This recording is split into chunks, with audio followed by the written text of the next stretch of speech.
E aí, pessoal, sejam muito bem-vindos. Olha, hoje nós temos um conteúdo que é, sem exageros, absolutamente fundamental para quem está querendo dar aquela guinada na carreira. A gente vai destrinchar aqui um guia completo, um verdadeiro mapa da mina, para você conseguir a sua aprovação no concurso público para psicopedagogo. Então, se você está buscando aquela estabilidade financeira e tem aquele sonho ardente de trabalhar ajudando no desenvolvimento da aprendizagem, garantindo a inclusão de verdade nas escolas, você está no lugar certinho. Esse nosso guia aqui foi montado com base nas análises mais recentes de provas e editais e vai te dar a clareza exata, o passo a passo do que precisa ser feito. Vamos nessa? Nossa agenda de hoje está bem direto ao ponto. Vamos passar por 5 pilares. A gente começa falando sobre a carreira de psicopedagogo, depois, o que estudar. Vamos para as estratégias de preparação, as questões na prática e, no final, claro, o pulo do gato com aquelas dicas de ouro. Então, começando com a parte 1, a carreira de psicopedagogo, recompensas e oportunidades. Sabe por que essa carreira está sendo tão desejada e bombando tanto hoje em dia? É que o papel do psicopedagogo nas escolas parou de ser visto como um luxo e virou literalmente uma necessidade vital. Com toda essa preocupação gigantesca e necessária em relação à educação inclusiva e ao apoio educacional especializado, as prefeituras estão abrindo concursos com uma frequência que a gente nunca viu antes. É uma profissão muito recompensadora, porque você atua ali frente a frente na intervenção e prevenção das dificuldades de aprendizagem das crianças. E, claro, a gente precisa falar do lado financeiro, né? A paixão pela educação é o que move a gente, mas, vamos ser sinceros, é a estabilidade que mantém o carro na estrada. E a remuneração inicial para esse cargo varia bastante, dependendo do município e da carga horária, mas olha só que interessante. Os editais mais recentes mostram salários que partem de R$ 3.000 e podem bater lá na casa dos R$ 6.500 iniciais. Um baita exemplo fresquinho é o edital de Santa Maria, que está oferecendo mais de R$ 3.600 para uma jornada de 40 horas semanais. É uma perspectiva inicial excelente. E o grande atrativo nem é só o salário que pinga na conta, não. Quando você entra na carreira pública, você leva junto um pacote de benefícios que, vou te falar, traz uma paz de espírito gigantesca. A gente está falando de vale alimentação, plano de saúde, aquele adicional por qualificação se você continuar estudando e um plano de carreira que deixa você crescer ano após ano. Isso sem contar a cereja do bolo, que é a tão sonhada estabilidade depois de estágio probatório, né? E o campo de atuação é gigante. Você pode trabalhar nas secretarias municipais de educação, diretamente nas escolas públicas ou naqueles essenciais centros de atendimento educacional especializado. Beleza, indo para a nossa parte 2, o que estudar dominando o edital. Com a motivação lá no teto, agora a gente precisa encarar a realidade do edital. Eu sei, bater o olho naquela lista quilométrica de matérias pode dar um baita frio na barriga. Parece que vai esmagar a gente. Mas o grande segredo da aprovação é não entrar em pânico. O edital fica bem mais fácil de dominar quando a gente divide e categoriza ele de forma inteligente. É exatamente isso que separa quem está só ansioso de quem está sendo estratégico de verdade. Pensa o seguinte, você vai pegar todo esse conteúdo e dividir em 2 grandes baldes. De um lado, você coloca as disciplinas básicas. Aqui entra língua portuguesa e foca muito em interpretação de texto, viu? Entra também informática e aquela legislação educacional mais pesada, que não tem como fugir, LDB, ECA e a BNCC. Agora, no outro balde, fica o grande diferencial, que são os conhecimentos específicos. É aqui que você vai mergulhar fundo nas teorias de aprendizagem, entender todas as nuances da educação inclusiva e da avaliação psicopedagógica. O pulo do gato é equilibrar o seu tempo para conseguir dominar a famosa lei seca de um lado, mas também entender profundamente as teorias pedagógicas do outro. E isso nos leva direto para a parte 3, estratégias de preparação, o método. Porque saber o que estudar é só metade do caminho. A outra metade, e o que realmente te coloca dentro das vagas, é saber como estudar.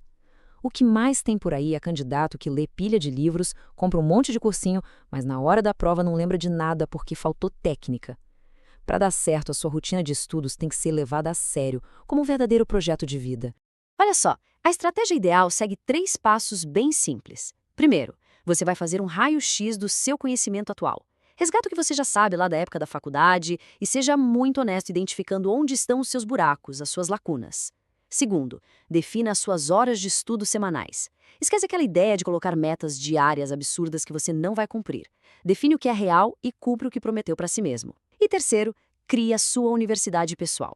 Em vez de tentar abraçar o mundo e aprender tudo no mesmo dia, foque em ciclos de estudos bem definidos, atacando justamente os seus pontos mais fracos.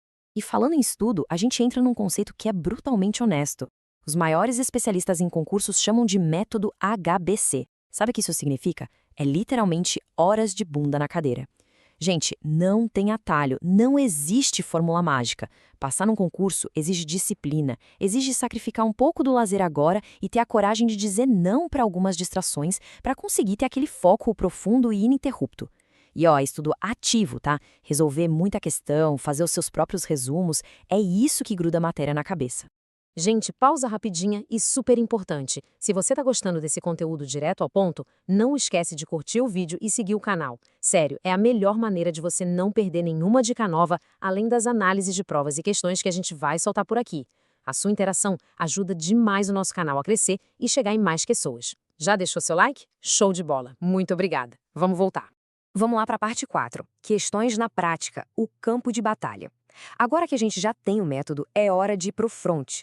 Não tem jeito melhor de treinar para o dia da prova do que encarar as questões reais, que as bancas tipo a Consulpan, SH Dias e outras estão cobrando nos últimos meses. Quando você faz esse mergulho direto nas questões, você entende exatamente como a cabeça do examinador funciona. Um tema que simplesmente despenca nas provas atuais é educação inclusiva. E tem uma palavra que é ouro para entender o raciocínio das bancas, a palavra todos. Eles não querem saber só se você consegue lidar com aquele aluno que já tem um laudo médico oficial de deficiência. Eles vão testar se você entende que a inclusão de verdade significa adaptar as práticas pedagógicas para garantir equidade para todos os alunos. É entender o ritmo e a realidade de cada um, mesmo daqueles que não têm um diagnóstico formal no papel.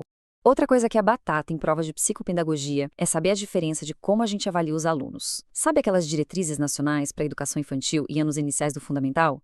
Elas cobram e muito a avaliação formativa. Pensa nela como algo contínuo que você faz observando e registrando, sem aquela ideia punitiva de reprovar ou classificar a criança. O foco é só no desenvolvimento. Já a avaliação somativa, aquela tradicional, que vive de notas e exames para classificar quem é bom e quem é ruim, essa tem pouquíssimo espaço nas teorias modernas que as bancas amam cobrar.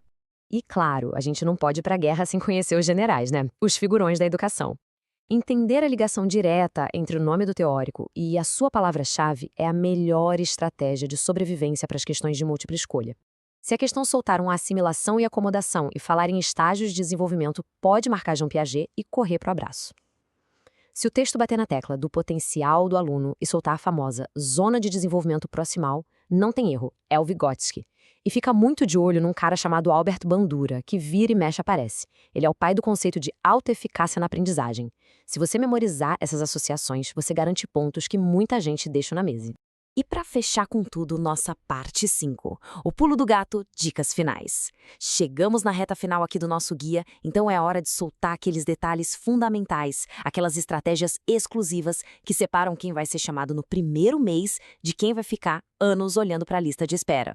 Presta muita atenção nesses 3 pontos. Primeiro, leia a exigência de titulação do edital com lupa. Muitos concursos pedem a graduação em pedagogia ou psicologia, mas exigem junto uma pós-graduação bem específica em psicopedagogia. Não vai comer mosca nisso. Segundo, a prova de títulos faz muita, mas muita diferença. Se você tem especializações extras, isso joga sua classificação lá para cima na lista final. E terceiro, e isso é um alívio para muita gente, diferente da galera que faz concurso para a área policial, os concursos para psicopedagogo não têm aquele temido teste de aptidão física, o TAF. O seu esforço aqui é 100% intelectual, a maratona é só nos livros. Então, para a gente encerrar do melhor jeito possível, se o candidato quiser receber orientações de estudo e provas recentes do cargo psicopedagogo para treinar e entender na prática o que deve priorizar no estudo, é só entrar em contato com a Foca na Vaga pelo WhatsApp, o link está disponível na descrição do vídeo. Gente, o caminho para a aprovação é construído um pouquinho todo dia, e a reflexão final que eu deixo para você é essa: o método HBC começa hoje ou você vai deixar passar e esperar o próximo edital? Pensa nisso. Um grande abraço para você e ótimos estudos. Tchau, tchau!